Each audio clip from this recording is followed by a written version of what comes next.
परमो धर्म की जय। गुरुवर आचार्य श्री विद्यासागर जी महाराज की जय। तीर्थंकर भगवंतों का कथानक परम पवित्र और पावन है। आचार्य प्रवर मानतुंग स्वामी ने कहा कि भगवान के कथानक की बात तो बहुत दूर की है, उनका मात्र नाम स्मरण भी हमारे पापों का क्षय करता है। परम पवित्र सिद्धात्माओं का, अरहंत भगवंतों का स्मरण पाप क्षय में कारण बनता है। पाप से सारी दुनिया परेशान है। पाप के कार्यों को करते समय ख्याल में नहीं आता, लेकिन जब उनका फल मिलता है तब समझ में आता है कि ये परेशानी क्यों हो रही। इसलिए संसारी प्राणी पाप से यदि छुटकारा पाना चाहता है तो भगवान की शरण को स्वीकार करे, परमात्मा की भक्ति करे, उनका सुबह शाम नाम स्मरण करे, गुणगान करे, जाप करे। पवित्र आत्माओं का स्मरण करने वाले को पवित्र बनाता है। ऐसे तीर्थंकरों के क्रम में पार्श्वनाथ भगवान की स्तुति की जा रही है। पार्श्वनाथ भगवान का नाम बड़ा प्रसिद्ध है। जैन तो जैनेतर बंधु भी जैनियों के भगवान के नाम में पार्श्वनाथ को जानते हैं। ऐसे पार्श्वनाथ भगवान का जन्म कहाँ पर हुआ? काशी देश की वाराणसी नगरी में जन्म हुआ। काशी देश, ऐसे 52 जनपद थे, बड़े बड़े देश, तो काशी देश की वाराणसी नगरी में पार्श्वनाथ भगवान का जन्म हुआ। 2 तीर्थंकरों के बारे में बार बार विचार किया जाता है कि आदिनाथ प्रभु ने दीक्षा ली और आहार को निकले सो आहार का योग नहीं। हाँ, जो स्वयं अन्नदाता रहे सबके लिए, भंडारा खुला रहा उनके जीवन काल में, लेकिन जब वह दीक्षित हुए, सन्यासी बने, तो आहार लेने के लिए भी उनका योग नहीं बना। लंबा समय भी बीत गया।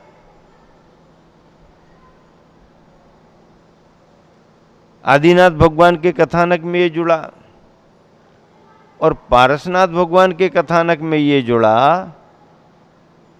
कि बाकी तीर्थंकरों पर उपसर्ग नहीं हुआ, पार्श्वनाथ प्रभु पर मुनि अवस्था में उपसर्ग हुआ।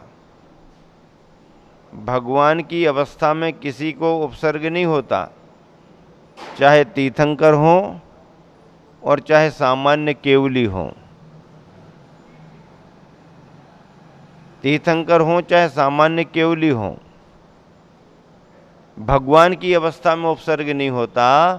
उपसर्ग होता है मुनि की अवस्था में। सभी को होता है ऐसा नहीं, जिसको हो अशुभ कर्म, जिसका योग जैसा हो। तो तीर्थंकरों में पार्श्वनाथ भगवान को इसलिए याद किया जाता कि मुनि अवस्था में उन पर उपसर्ग हुआ, और आदिनाथ को इसलिए याद किया जाता कि मुनि बनने के बाद आहार को निकले तो आहार का योग नहीं बना। बाद में आहार का योग बना, लेकिन बहुत समय योग नहीं बना। तो तीर्थंकरों में इन 2 तीर्थंकरों के साथ ये संदर्भ जुड़े हुए हैं। ऐसे पार्श्वनाथ भगवान दीक्षित होकर के 7 दिन का घोर उपसर्ग सहन करते हुए संबर नाम के ज्योतिषी देव के द्वारा किए गए उपसर्ग को सहन करते हुए केवल ज्ञान अवस्था को प्राप्त हुए, उपदेश हुआ, समोसरण की रचना हुई, सब हुआ, विहार हुआ, और अंत में सम्मेद शिखर पर पहुंच करके योग निरोध करते हुए पार्श्वनाथ भगवान ने निर्वाण पद प्राप्त किया। गुरुवर आचार्य ने स्तुति लिखी है, खास दास की आस बस, श्वास श्वास पर वास, पार्श्व करो मत दास को उदासता का दास। खास दास की आस बस, भगवान आपके इस दास की खास आस क्या है, ये तो समझो पहले। आस भी आम नहीं, खास विशेष क्या भावना है, क्या आशा है। खास दास की आस बस, और कुछ नहीं, बस इस दास की खास आस जो है उसकी बात करता हूं। श्वास श्वास पर वास, भगवान आप श्वास श्वास में वास करें, श्वास श्वास में वास करें, निरंतर श्वास श्वास में आपका वास हो। आप मेरे भावों में बसें, मेरे हृदय में बसें, मेरी श्वासों में बसें। खास दास की आस बस, श्वास श्वास पर वास, पार्श्व करो मत दास को उदासता का दास।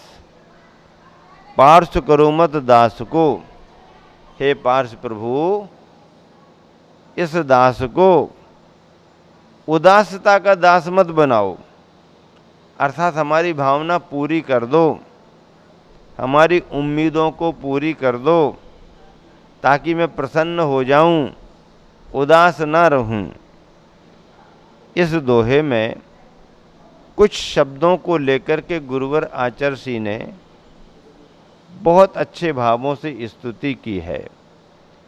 खास दास की आस बस, श्वास श्वास पर वास, पार्श्व करो मत दास को उदासता का दास। हे प्रभु पार्श्वनाथ भगवान इस दास को उदासता का दास मत बनाओ, अर्थात मेरी आस को पूरी कर को, जो मेरी खास आस है, विशेष आस है, उम्मीद है, उसे पूरी करके मुझे प्रसन्नता प्रदान करो।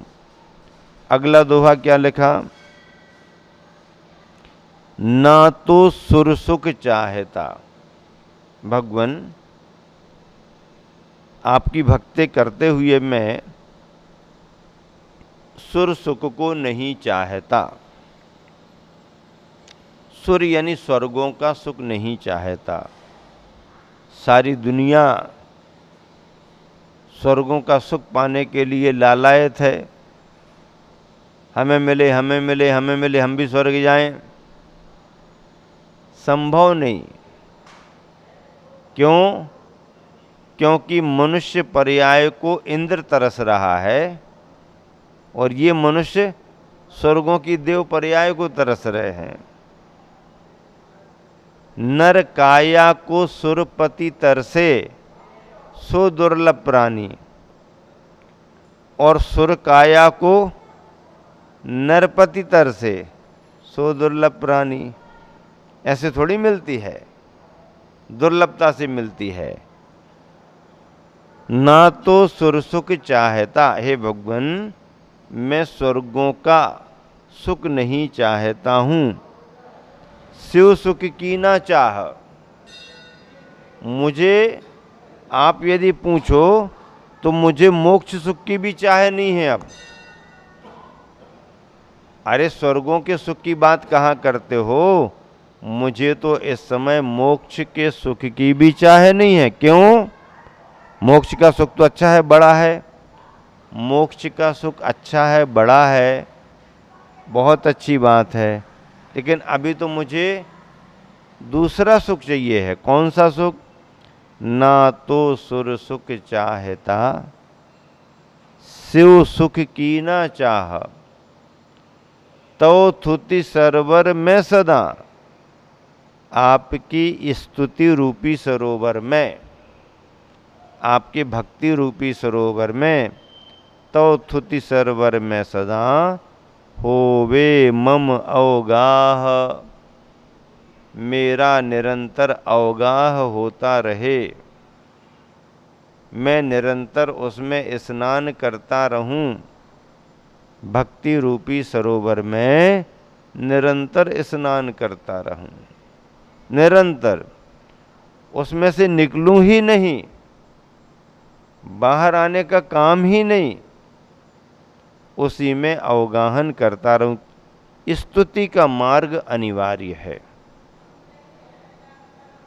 आराध्य परमात्मा की भक्ति किए बगैर कोई भक्त भगवान नहीं बन सकता। यदि किसी को पूज्य बनना है तो पूज्य पुरुषों की पूजा करना ही पड़ेगी। मैं किसी की पूजा नहीं करूंगा, मैं किसी की पूजा नहीं करूंगा, मैं तो स्वयं में भगवान बनूंगा।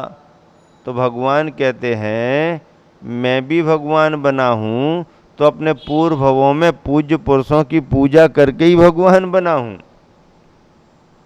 हाँ, पूज्य पुरुषों की पूजा धर्म के मार्ग में अनिवार्य है, सम्यक दर्शन का कार्य है और प्रारंभिक भूमिका में पंच परमेष्टियों की स्तुति, गुणगान, नमोकार मंत्र का जाप आदि आदि अनिवार्य माने गए हैं।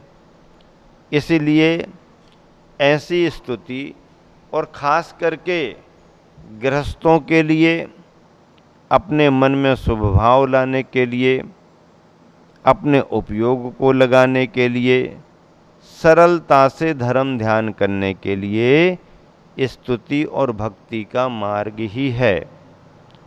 इसलिए गुरुवर आचार्य श्री क्या कह रहे, अरे गृहस्थ तो छोड़ो, ऐसे गुरुवर आचार्य श्री अपनी आचार्य अवस्था में, मुनि अवस्था में लिख रहे तो वहाँ भी क्या कह रहे, ना तो सुर सुख चाहता, मुझे स्वर्गों के सुख की जरूरत नहीं, शिव सुख की ना चाह। मोक्ष सुख तो दुनिया मांगती है, मोक्ष सुख के लिए तो प्रयास किए जा रहे, सारे पुरुषार्थ मुक्ति के सुख को पाने के लिए किए जा रहे।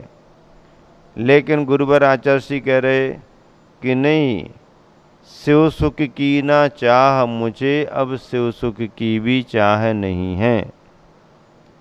तो स्तुति सरवर में सदा, भगवान आपके स्तुति रूपी सरोवर में हमेशा सदा, किसमें, स्तुति रूपी सरोवर में हमेशा सदा, होवे मम अवगाह, मेरा अवगाह होता रहे, बार बार उसी कार्य में लगा रहूं।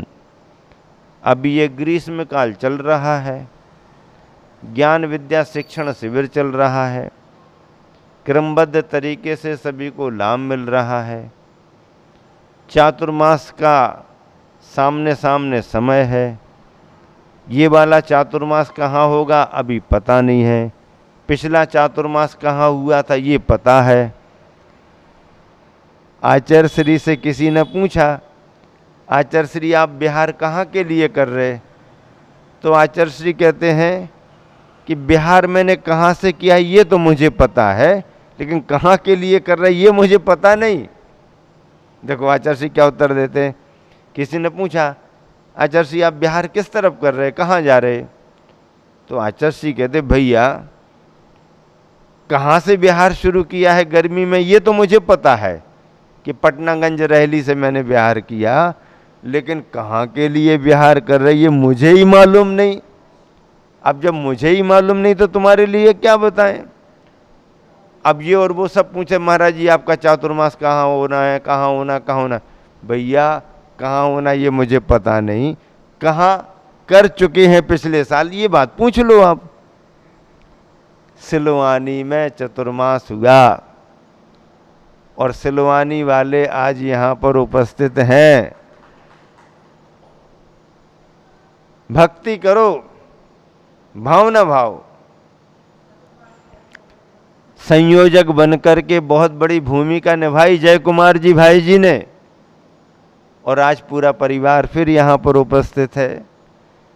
भक्ति करो, आदिनाथ भगवान की भक्ति करो, और सिलवानी वाले खड़े बाबा पारसनाथ भगवान की भक्ति करो। हाँ, आदिनाथ पारसनाथ, आदिनाथ पारसनाथ। जब से लोग जुड़े हैं और पारसनाथ भगवान की अतिशयकारी चमत्कारी प्रतिमा की शांति धारा शुरू हुई, शांति धारा आज भी चल रही है, आज भी चल रही, आनंद ले रहे हैं लोग। और देखो, उस निमित्त से कोई ना कोई परिवार आता ही रहता है। आज इस निमित्त से शांति धारा, आज उस निमित्त से शांति धारा, आज इस परिवार की शांति धारा। जो कम से कम 10-25 महिला पुरुष प्रतिदिन प्रभु की वंदना करके और भक्ति भाव संपन्न कर रहे हैं। यही तो धर्म ध्यान है, यही तो सातिशय पुण्य है, और यही पुण्य, यही बीजारोपण आगे काम आता है। इस तरह से निरंतर सभी को लाभ लेना चाहिए। पिछला चतुर्मास खूब अच्छा निकला। चतुर्मास के बाद अच्छा बिहार सिलवानी से कुंडलपुर की ओर हुआ। गुरुवर आचार्य श्री का अच्छा कुंडलपुर में सानिध्य मिला। बड़ा महा महोत्सव हुआ, बिहार हुआ। बिहार करते करते गांव नगरों में सभी को समय देते आ रहे हैं, और सभी जगह ज्ञान विद्या शिक्षण शिविर, स्वाध्याय करो, पाठशालाएं खोलो, ये करो वो करो, स्वाध्याय करो, आदि आदि सभी को धर्म के कार्यों में लगा रहे हैं। अभी यहाँ पर ज्ञान विद्या शिक्षण शिविर का समापन होने वाला है। उसी में यह सारे विषय श्रद्धालुओं के लिए रखे जा रहे हैं। पारसनाथ भगवान की स्तुति अपने आप में बहुत महत्वपूर्ण है, क्योंकि जब जब भी किसी को कोई तकलीफ आती है, कष्ट आते हैं, तो पारसनाथ भगवान सबसे पहले याद आते हैं। हे भगवान, आपने तो कष्ट सहन कर लिए, अब हमारे को भी शक्ति दो ताकि हम भी कष्टों को सहन कर सकें। इस तरह से पार्श्वनाथ भगवान की स्तुति हुई। पार्श्वनाथ भगवान की जय।